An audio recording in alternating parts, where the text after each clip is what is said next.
Although I would love to see Proxy Tempest. Yes. That's actually the only reason why... That's the silver lining. Yes, I would love to see Haas go Proxy Tempest against Bomber. There's a chance. I actually think that he might do it, because it seems like he definitely has his funky shoes on today against Jaedong. Cannon rushing in game 1 and proxying a Twilight Council and the Dark Shrine in game 2.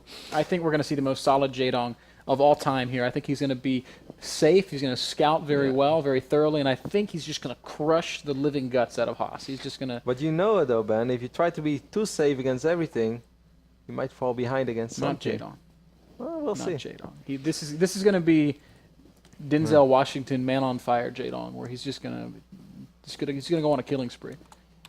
Jaedong was one of the most consistent players of WCS America 2013 with a second place finish in Season 2 and a semi-final, so basically third, fourth place finish in Season 3. That was extremely well done by him. He was not part of any of the WCS seasons in Season 1. So Ben, he played 2 seasons, 2 times a top 4 finish. The only player that can say that he did better than that was Spolt, as he of course won Season 2 and 3. However, this time he's struggling more than ever in the round of 32. Perhaps, you know, this kind of shows as well how tough WCS America has become. Yeah, it's definitely become a very challenging competition. I mean, just a couple of weeks ago, we saw Jaedong with a top 4 finish at IEM alongside the likes of Polt and Hero. And now we are looking at him on the brink of elimination from the tournament that so many people expected him to cruise through on into the round of 8. Yep. Or maybe even further than that. Yeah. Season 3. But I mean, you just expect round of 8 to be automatic for Jaedong. It's just yes. Jaedong's here, he's going to be round of 8. Alright, Jaedong is going to cruise to the round of 32. Polt's going to be round of 8. Taej's Round of gonna be 16 could be tricky, but you know, if things go well for him, he should be fine. Jaedong has opened spawning pool before hatchery in the previous 2 games. I am pretty sure that he's going to do it once more. While I say that though, Ben, he is sending out a drone, while Haas on the other side of the map has opened up with a 13 forge. So our Taiwanese Protoss player is getting the scenario that I think he hoped for, and will most likely drop some cannons, like it's hot. Every time Jaedong has played against Cannon Rush today, he has won. Yeah, and every time he opened with pool first. This time he opens hatch first. But Haas actually seems like he... No, he didn't go pool first. Every time he's gone pool first, he's lost. He went pool first. Not on Altuzine. Oh my god. Well, this is a different Cannon Rush than I had in mind. What? What? He's gonna make sure nothing what? is ever... What the... What? This is... Somebody tell Haas that this does not actually make sense. There's no reason to invest 600 minerals in pylons. Yeah, you're laughing, but he has practiced this, man. So you can laugh all you want, but there's probably a pretty good shot that this is going to work. This is never going to work. Well, we'll see. I'm pretty sure that he has practiced this before. Jaedong is losing a lot of mining time. Is that a gateway? Yes. Maybe this is actually part of the strat, so the Zealots can run through. 1 cannon is about to finish up. Jaedong will be absolutely trapped on 2 bases, man. He can just kill the rocks. He can build a spine crawler and you can kill the rocks that's and true. go I out the forgot back. about the rocks. Still though, this cannon is going to do some work. This wall is up. More he cancels the gate. Okay. This is a bizarre cannon rush. Someone should tell Haas that there is a more economic way to do this. However, it might still work. This cannot work. Well, if these 3 cannons... there's only 1 cannon right now. Actually, Jaedong can start cancelling some. He's going to drop pylons here as well. I don't think that last spine crawler is ever going to finish. Oh, wow, in the blink of an eye. Or like on the edge. In the closing moments, Ben, I think that Jaedong is in a little bit of trouble. You started laughing, work. But I see 3 cannons right now shooting at spine crawlers. I see spine crawlers being cancelled at rapid speed. I see a Protoss with more workers than a Zerg. And there is no way for Jaedong to get another hatchery. Unless he kills the rocks. Well, Ben. Do the commentary, please. I'm trying to find the words. But, so I mean, it looks like this hatchery is dead.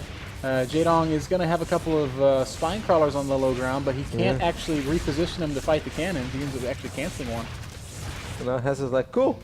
I'll drop a gateway. I'm going to expand. There is literally no way for Jaedong to secure a base now. No, unless he breaks the rocks, but as you said as well, that's going to take half an hour. This is not the end of the world just yet. It is dicey, it is bad.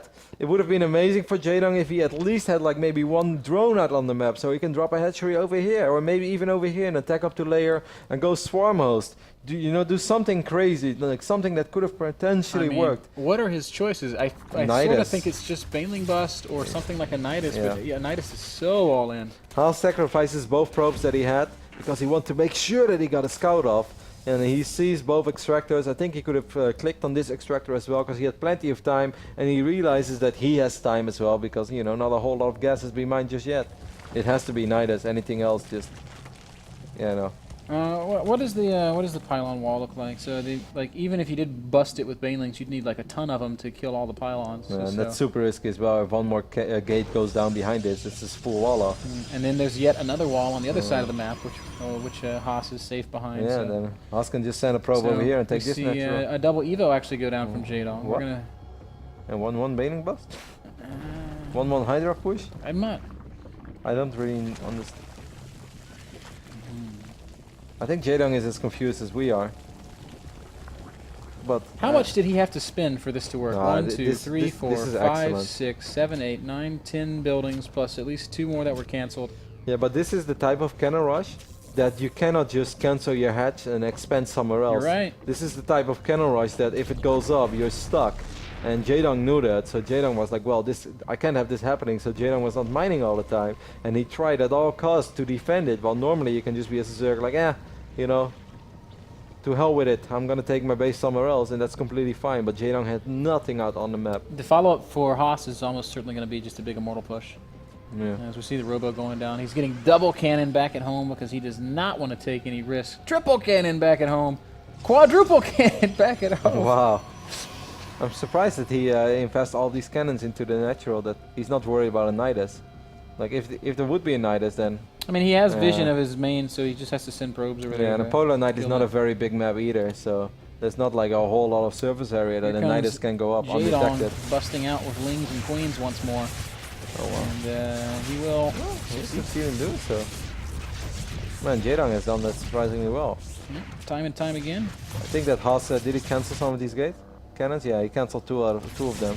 And I think that's very smart, because...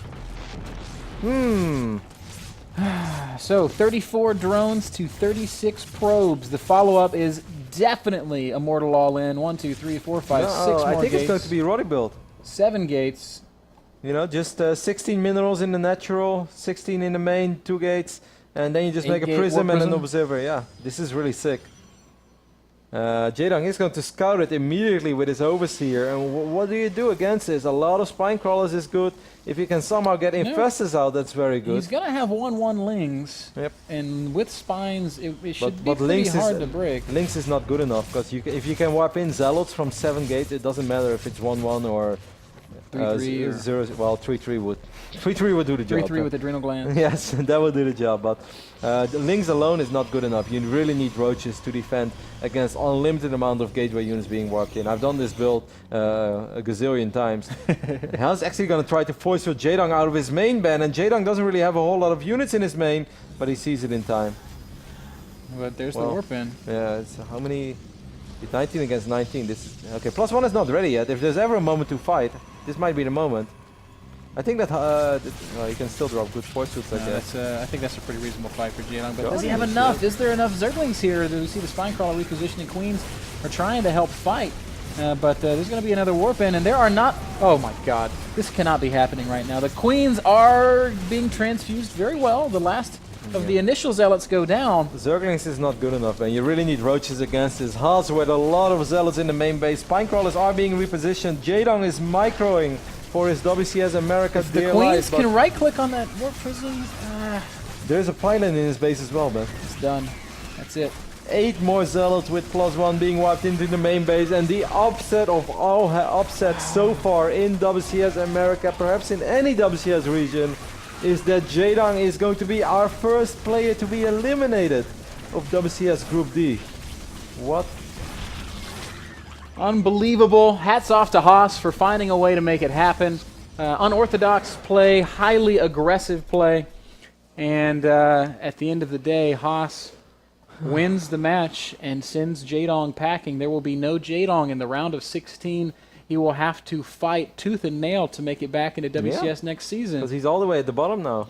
And Haas, the unlikely hero, will move on to the final match against Bomber. Haas, could he possibly become the Legend Killer? That would be one hell of a run. Loses to Arthur and beats Jaedong.